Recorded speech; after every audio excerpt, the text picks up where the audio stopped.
Only one day in Barcelona? Challenge accepted. I'm packing as much as I can of this city into 24 hours, from iconic landmarks and buildings to the beach. So let's go.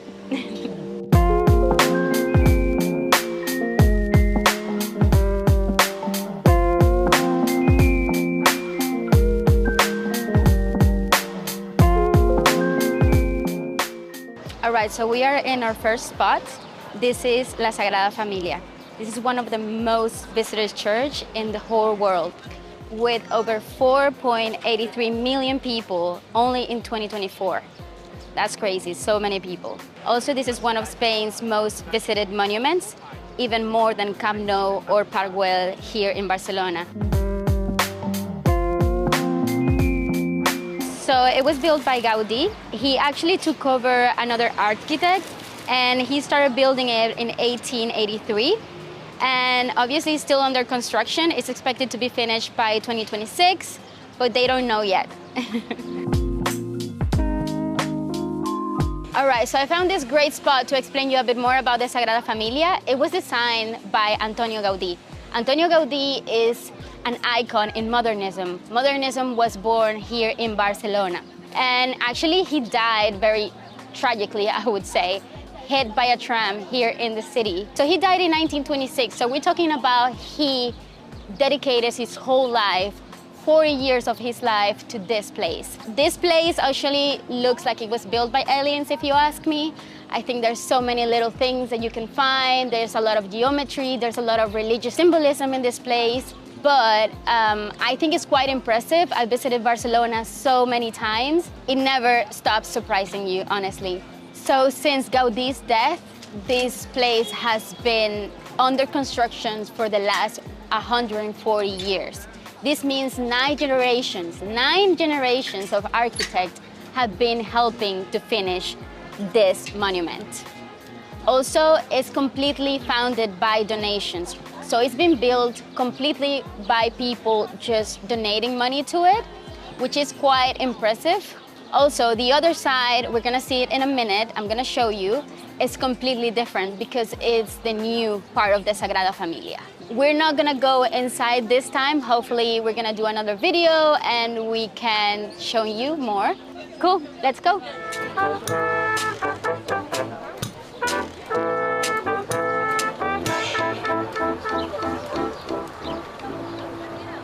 All right, so I'm gonna show you a cool spot for a photo if you're coming to Sagrada Familia.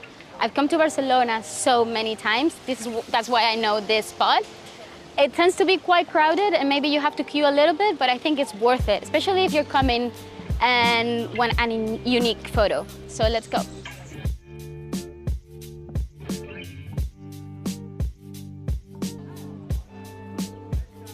All right, so this is the spot that I was telling you about. So if you're lucky enough and there's not too many people, you can just sit here and have this amazing view.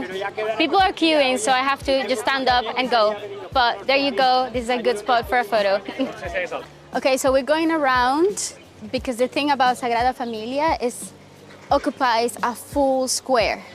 So I'm gonna walk around and I'm gonna show you the rest of it. So we just saw the Gothic part of Sagrada Familia. We're gonna walk around and I'm gonna show you the modern part.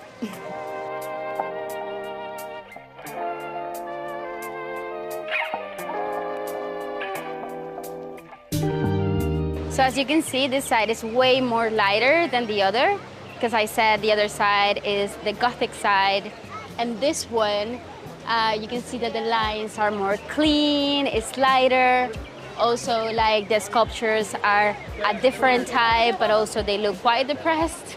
I really like this side, and you can really notice the difference in between the styles of them.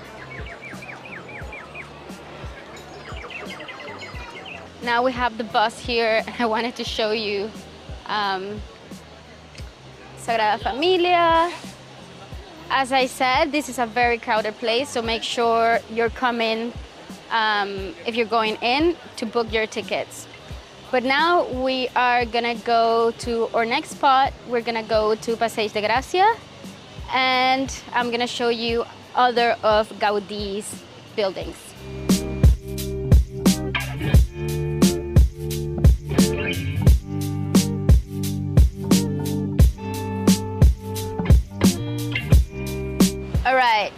One of my first recommendations here, if you come to Barcelona, even in Spain, I would say, get some cava, because it's very cheap and really good. Doesn't matter, cava is always gonna be good. Oh, so refreshing. Okay, this is the right way to cheer here. They give it to you.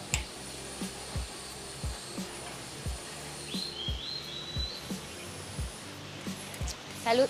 That's the right way. El que no apoya, no.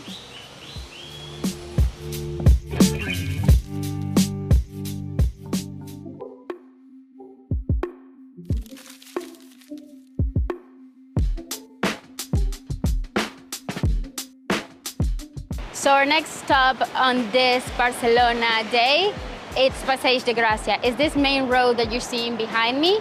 It's a main road where most of the luxury shops are. You're gonna find here Versace, you're gonna find Chanel, Dior, Rolex, all the luxury brands, you're gonna find them here. Also, this road is iconic because this is where some of the most beautiful modern buildings are. Behind me, you can see La Pedrera or Casa Milà, that is another of Gaudí's creations. And also, we're gonna show you later on when we walk, we're gonna show you Casa Batlló, that's another of Gaudí's buildings. So you can actually go inside Casa Batlló. You can see the people on the rooftop. It's a great day in Barcelona.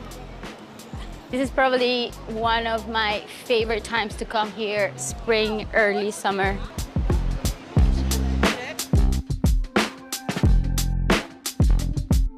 All right, so this fancy stone building that you see behind me is La Pedrera or Casa Milà, another building built by Gaudí, like I said before. This was originally built as a residential building.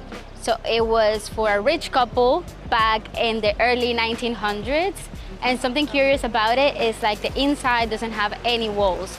It was built to be like old stone and fluid, so the inside is just columns. I think that's a quite cool thing to say. Actually, newspapers used to laugh about the shape of the building without knowing that it would be a modernism icon now these days.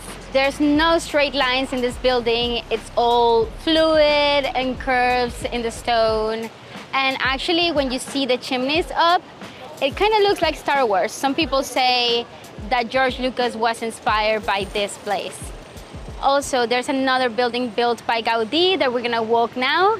So follow me around. We're gonna keep looking this beautiful city.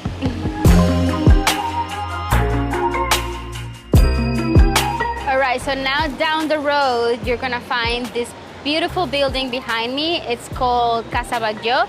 It's another of Gaudí's buildings. It's quite particular because it was shaped like a dragon. The top of the building is shaped like the back of a dragon. It's connecting it to the history of St. George within like Catalan history. Also, this building, it was like a quite normal building before until 1904. Gaudí took over and redesigned the full building. A curious fact is back then, during those times, there was kind of like a competition in this road into who had the most rich and the most impressive, beautiful building. So this place was named World Heritage Site by the UNESCO in 2005. And if you look really close in the facade, you're gonna see that the balconies look like skulls. So some people call it the House of Bones because it's quite particular. It's so beautiful to me, and a lot of the times the facade gets with roses in San Jordi Day, and there's so many things happening in the city that I think it makes it even more beautiful. So this place you can also go in. I do recommend going in because I think it's one of the most beautiful places you're gonna see. There's so much history in it, and I think the interior are so particular. So if there's two places you want to visit Gaudí's things, it's probably Sagrada Familia, Casa Batlló. I also recommend booking the tickets in advance, maybe 2 days, same as a Sagrada Familia. I do love this road, and one thing is it used to be a very rural road, I don't know if that's how you call it, but it used to be just like the horses around here, and at some point there was a tram that connected this area, the Plaza Catalunya, where we're gonna go now, to Vila de Gracia neighborhood as well. Okay, so one thing that I wanted to tell you about Barcelona that is very important is watch where you're walking. Because if you see behind me, this is like a cycling road, but there's also a lot of cars. So this city is very friendly for cyclists. But a lot of the time, if you're just being tourist and walking, you won't really notice, like that guy just there, you won't really notice where you're walking. So watch out so you don't get run over, something to have in mind. All right, again, Barcelona is probably one of the most touristy cities in Europe. So I would have to say that if you come here, there's quite a lot to see. What I'm showing you is one day in Barcelona. There's way more to see. And if you get a chance, just sit down in a terrace in the sun, have a drink, some tapas, and you're gonna love it. I will be making a foodie tour video in Barcelona, so stay tuned for that. And yeah, let's keep on walking. All right, so right now we are in Plaza Catalunya. This is the main square in Barcelona, in the old town, let's say. I was gonna show you the center of it, where the pigeons and the floor is really nice, and you can see all around the square, but the F1 fan village is happening right now, so they took my spot, so I can't show you. But this is the type of things that happen in Barcelona. There's always an event, there's always something going on, and I think if you're planning to come here, just check around what's going on, and maybe you'll find a surprise, something that you can do while you're here. Also, this is where the most affordable shops are. The further down you go from Passeig de Gracia to the old town, you're gonna find more affordable shops in a way. You have El Corte Inglés on the right. You also find the Desigual, Zara, and all of these shops around here. There's also a cool place, maybe if you wanna have a drink and you wanna sit on the sun. Very touristy, but I think it's worth it if you happen to be around here. All right, so if you keep walking from Plaza Catalunya, you're gonna find La Rambla. This is where we are right now. This is one of Barcelona's most touristy places ever. It's a pedestrian street. You can keep walking to the end of it and you're gonna find the sea. This is basically the street that connects all the neighborhoods with the sea. Out to the sides, you're gonna find shops, you're gonna find restaurants, bar, you're gonna find all the touristy stuff. I do have to say, even though it is a good place to see, you have to be very careful when you're here. And also, if you're wanting to find somewhere to eat and maybe have a drink, maybe go to the sides on the neighborhoods instead of doing La Rambla, because, well, it's not the best of the places to have a meal or a drink, I would say personally. That's my personal recommendation. But it's a good place to visit if it's your first day or your first time in Barcelona. So this is basically the street that connects the old town, the two old neighborhoods in Barcelona. On this side we have Raval, and on this side we have the Gothic Quarter. So basically this is like the core of the old town divided by this street. A great find in this street is the La Boqueria market that is a few blocks away going down. We're not gonna go there this time. In another video, I'm gonna show you some of it. But if you wanna visit, this is one of the spots that I do recommend.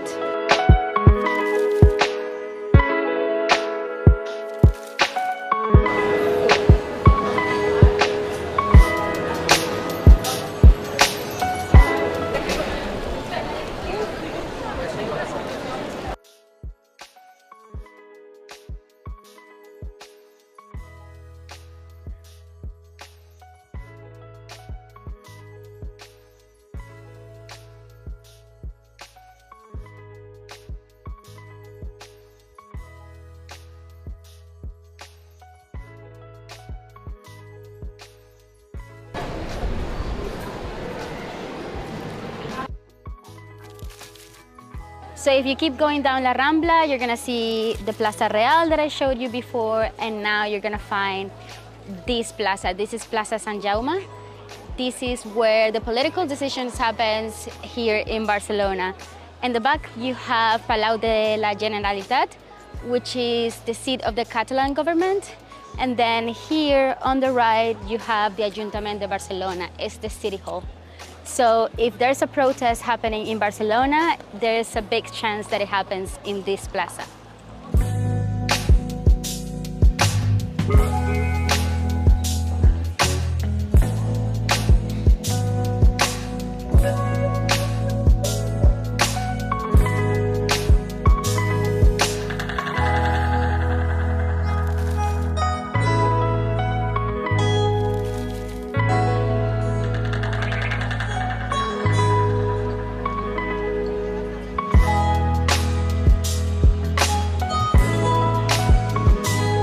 All right, so now what's behind me is Barcelona's cathedral.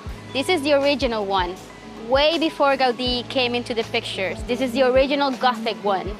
So this was started to be built in the 13th century, but it wasn't finished until the 15th century. So that's over 150 years. The facade that you see on the front, it wasn't built until the 1800s. So this is actually neo-Gothic. You can also go to the top, and it's a great viewpoint for photos, and it's great to see the whole Gothic quarter from above. There are certain days where it's free, so you can check that out online before you come. Maybe you will catch it.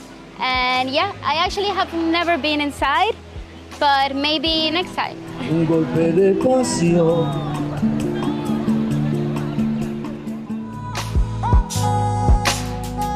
One thing to know about Barcelona is that you have to be careful with your belongings because there's a lot of pickpocketing in the city. So have your stuff with yourself, be careful, don't be a victim of pickpocketing. That's very important. So now our last stop in Barcelona is Barceloneta Beach. This is the main beach in the city. This is where you can come, you can relax, you can just, if you want to go for a swim, you can buy something in a supermarket and sit down, have some beers, some sodas, some pica pica, anything that you want, or you can just choose to sit in one of these bars. They call it chiringuito, just next to the beach, have a drink, relax, have some tapas. In my opinion, this is probably one of the best ways to finish a day in Barcelona. Just relaxing in the beach. If it's a sunny, hot day like today, you can just go for a swim. Make sure you're not alone though. Don't leave your stuff in the sand and go in the ocean because you're gonna get robbed. But just make sure you're with someone, and if not, just have a drink next to it. So Barcelona is a city that is always changing, and one of the biggest changes it was for the '92 Summer Olympics. They changed the city completely, especially the coastal area. So all the beaches that the city has were artificially made in a way. It was a coast, but it wasn't a proper beach. So the sand that you see in all these beaches actually was brought from Delta del Ebro. You remember one of my videos, Delta del Ebro? Well, that's where this sand came from. I have to say Barcelona is probably one of my favorite cities in Europe. I've come here so many times, and one of the reasons is probably because of the beach. I come from the coast, and I'm used to having a beach close to me. Water is so important to me, and I think this is a gem. Being so close to the water, being so close to the beach, and on the other side you have the mountains. Maybe in another video, let me know if you want to see that. I can show you the mountains in Catalonia. There's so much to see. There's so many day trips that you can take from Barcelona if you have more time. But if you get the chance, don't miss the beach. So we had one day in Barcelona, and I think we crushed it. From Gaudí to the Gothic quarter and then to the beach. This city definitely has a lot to offer, so I recommend coming here. And if you're hungry for more, I'm gonna be dropping a Barcelona food tour video pretty soon, so stay tuned. If you like this video, don't forget to like it, comment, and subscribe. Also, check my links. and I'll see you next time.